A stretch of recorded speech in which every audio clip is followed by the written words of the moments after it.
Good evening, viewers. It's time for Subscriber Monday number 35, I think it is. This week we have a replay sent in by Blackworm 2. He's playing the IS-7 on mines, and he actually kind of got, his team isn't as good on paper compared to the enemy team. Let's put it that way.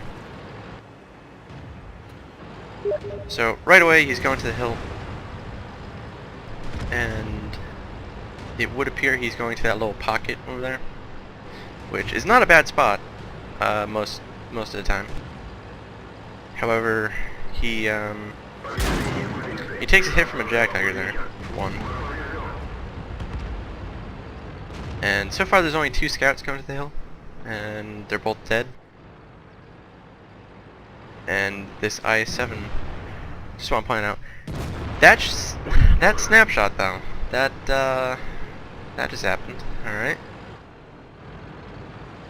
So there's an ST1 there, which is kind of hull down, and it's backing off, so it's even more so. And he can't really side scrape because he has an IS-7 parked behind him. And the ST1 backed off. So there's nothing really he can do here for the most part, besides, finishing off that scout and taking a hit from a jack-tiger. That's about it. So he has decided to go to the little village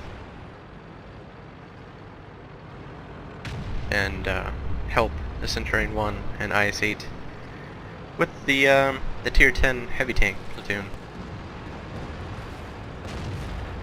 An allied Foch has gone with him, and as you may have noticed, they've already lost their artillery, like 2 or 3 minutes into the game, which is always great.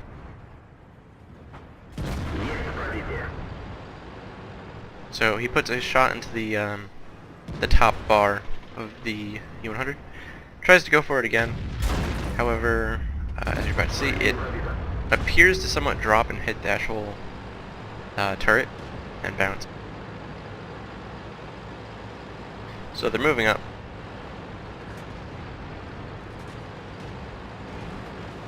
And they know for a fact that there are 2 E-100s and a VK over here. If there's anything behind them, they don't exactly know about it yet, if there is. Now, with the VK, the weak spots on the front would be the underbelly and the turret cheeks.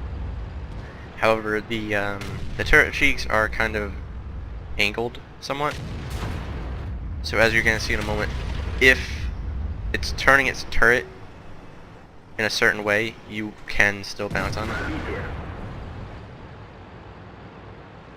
So he puts a shot through the underbelly of the VK. Keep an eye on the E-100 in case he decides to peek around the corner, and tries putting a shot to the side, hits the ground, and bounces the return shot. So he's moving up, has a shot in the underbelly, but at that same moment the E-100 moves up, puts a shot into the E-100. Allied IS-8 not paying as much attention, takes a hit in return, and he might die here. Yeah, he's probably dead. Yeah, alright.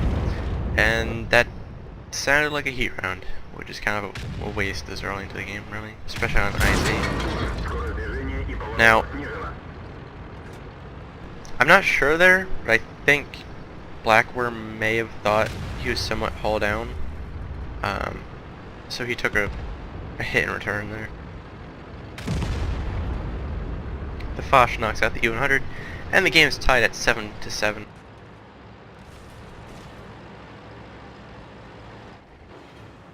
Blackworm is moving up, seeing if he has a shot on the enemy E-100. It is somewhat behind a building and angled, so it might be a pretty difficult shot to actually kill it. And it looks like he only has the side of the turret there. And he decides to aim down, and I think he may have gotten extremely lucky there. So I think what happened there was he hit the underbelly, I think. And that Waffentrugger is a fucking idiot. He, for some reason decided, you know what, the game's tied at 8-7. Or, well, it's not tied, but it's at 8-7. We're winning. We have the hill, so I'm gonna quickly drop on this VK, and then I'll shoot it at the same time and instantly kill it, right?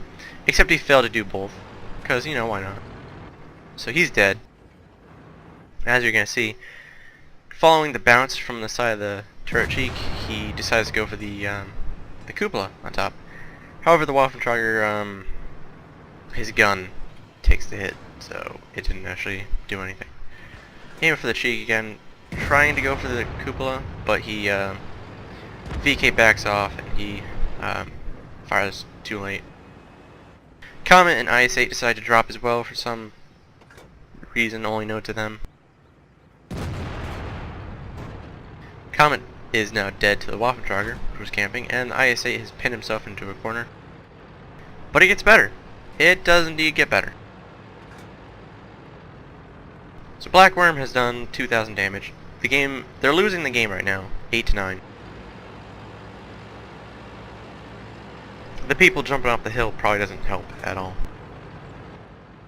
But, as you're gonna see, they have an allied 704 which killed the SA-1, but now that ST-1 is on the hill and he just killed the Foch. So, by them jumping off the hill there, they may have cost their team quite a bit.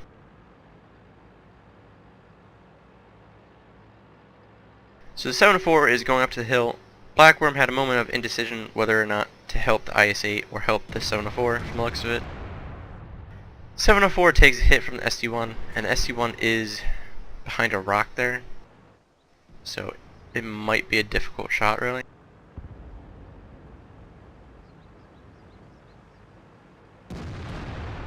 They both bounce on each other. However, the ST-1 has a faster reload and he has a turret, so you would expect that he would have the advantage in that engagement, really.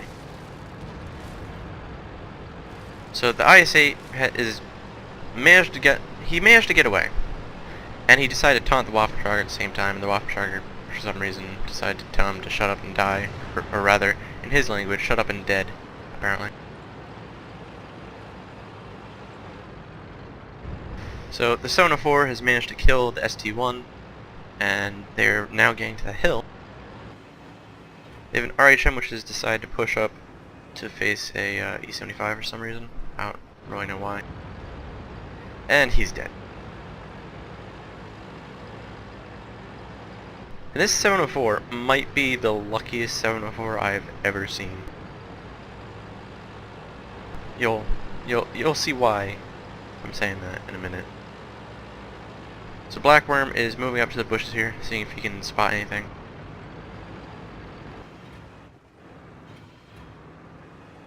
And IS-8 appears to be covering the way up to the hill.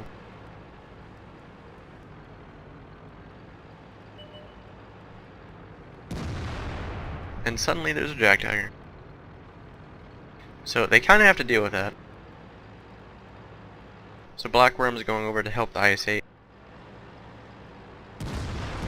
IS-8 hits the rock, takes a hit in return, and now there are two Jagdtigers apparently. So this could be a problem. They're both pretty low on HP, so you don't want to take unnecessary hits from a Jagdtiger. But you want to, kill these guys off. So they finish off that one. And, okay.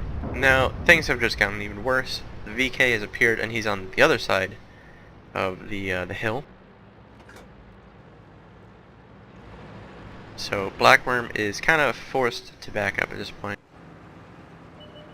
And the Jagdtiger is kind of looking like he's trying to come up. Blackworm doesn't have a shot on him, so he has to back off. And remember, they still have an E-75 and a Waffentrager that are unaccounted for. Tracks the Jagdtiger, does damage to him as well, and now he's getting behind the wreck. And the Jagdtiger has repaired his track, so he puts one into the underbelly, bounces a heat round from the VK, and the 704 is coming to help him with the Jagdtiger, bounces a shot from the Waffentrager. Now, the IS-7 and 704 are distracted. So you would think the Waffentrager or the E-75 would go to the cap, right? Or they would all just rush at the same time. That's what you would think would happen. Instead, the enemy team is deciding to kind of go up one at a time. Waffentrager shoots Blackworm with a HE round, which is kind of a good thing, kind of a bad thing. It's a good thing because he didn't take that much damage. However, it's a bad thing because now the VK can one-shot him. If he gets a good roll, the VK can one-shot him. Which is not good. The E-75 probably can't one-shot him, but you never really know. So he's playing it careful. The Waffentrager has decided to finally go for the cap, except the allied 704 has seen that coming and killed him. So now the E-75 has decided that, you know what, they clearly, you know, couldn't do it, but he can, is what he's thinking at this point. Except he is actually smarter than the other ones. He's not blindly charging over a hill, exposing his underbelly, so there's that. Now watch this 704 real quick, because he is going to do something quite surprising. So he could easily kill that VK. Anyone that's left alive could kill that VK, actually. VK has gone under the hill so that he can't get shot by the BL-10. Blackworm's moving up to deal with the E-75. Because the E-75 now knows the 704 isn't helping Blackworm anymore. But just wait. So, not sure if you noticed on the minimap, but that 704 has dropped down there and nearly died to try killing that VK. But it gets better. He has actually killed the VK and is on 28 HP now. So not only has he managed to kill an SC-1 by himself and not really lose too much HP in the process, even though the SC-1 was in a relatively good spot and had a turret and, you know, is mobile. He managed to kill a VK as well while dropping down from a cliff. And this is where Blackworm gets unlucky. So, yeah. He takes a hit from the E-75, puts one into the E-75 in return. But the E-75 firing gold managed to pen his, you know, the little hatches on top is what he penned earlier. Which is a very, very lucky shot considering the distance between them. Which, you know, isn't much, but considering that how small the target is, that's, you know, extremely lucky.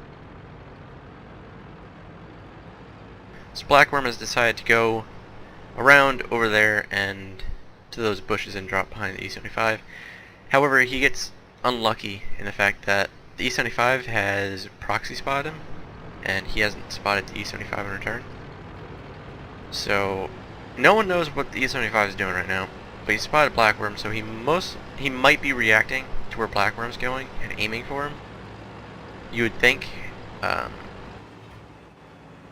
So Blackworm's playing it careful. He knows he was spotted, and the E-75 is still focused on the 704. However, as you're about to see in a minute, he does know Blackworm is trying to get behind him, so he's backing off, trying to keep his armor to both of them. Blackworm is now dropping. E-75 is on 432. 704 is dead, but the E-75 has fired. Now, is he? Yeah, he's turning for Blackworm. He has a dead gunner, and he manages to hit the underbelly and win the game. So, pretty good. 6k damage onto the afterbound result. So, that was a ace tanker game. Fire for effect, shell proof, hand of God, bruiser, high caliber. 6,907 damage. 1,200 base experience and 3 kills. He fired 22 shots, 17 hit the target, 15 penetrated, took 7 hits, 4 penetrated, 3 bounced, blocked 2,250 damage with his armor, which is really nice. He spotted 1 enemy, damaged 8, destroyed 3, got 1,576 assists, made 3,673 credits and 3,600 experience on a double, which is really nice. Really good game. Hopefully you enjoyed the video. Feel free to like, subscribe, and leave a comment, and thank you for watching.